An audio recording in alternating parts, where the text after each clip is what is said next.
ইসরায়েলের ক্রমাগত হামলা আর যুক্তরাষ্ট্রের এগিয়ে আসার সম্ভাবনার মাঝে ইরান একা হয়ে পড়েছে। মিত্ররা পাশে থাকার ঘোষণা দিলেও কার্যত লড়াইটা একাই চালাতে হচ্ছে ইরানের সর্বোচ্চ নেতা আয়াতুল্লাহ আলী খামেনিকে। এবার মুসলিম বিশ্বের পরমাণু শক্তিধর দেশ পাকিস্তান দুঃসংবাদ দিল ইরানকে। যদিও শুক্রবার ইসলামাবাদ জানিয়েছিল ইসরায়েলের হামলার বিরুদ্ধে ইরানি সরকার ও জনগণের পাশে থাকবে দেশটি, কিন্তু 2 দিনের ব্যবধানে মতামত পাল্টাল ইসলামাবাদ। প্রতিবেশী ইরানের সঙ্গে নিজেদের আকাশ ও স্থল পথ বন্ধ করে দিয়েছে পাকিস্তান।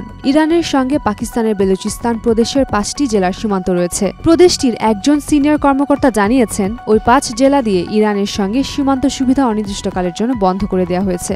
সীমান্ত বন্ধ করলেও ইরানের সঙ্গে বাণিজ্য চালিয়ে যাবে বলে জানিয়েছে পাকিস্তান। তুর্কি বার্তা সংস্থা আনাদুলু এজেন্সি জানিয়েছে, শুধু স্থলই নয়, ইরানের সঙ্গে পাকিস্তান আকাশপথও বন্ধ করে দিয়েছে।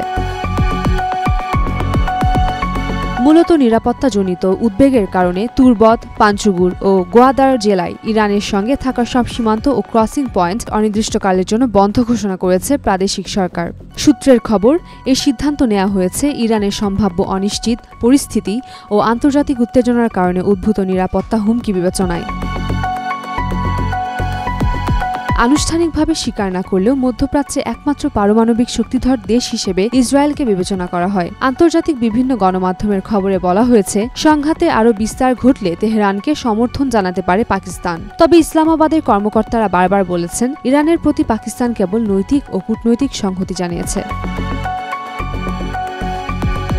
সুন্নি মুসলিম সংখ্যাগরিষ্ঠ পাকিস্তানের সঙ্গে শিয়া সংখ্যাগরিষ্ঠ ইরানের 900 কিলোমিটারের বেশি দীর্ঘ সীমান্ত রয়েছে।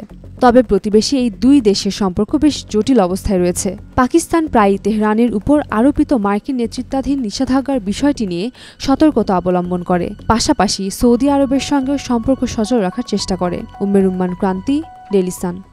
For more updates, follow us on Facebook, subscribe our YouTube channel, get the latest update on www.daily-sun.com.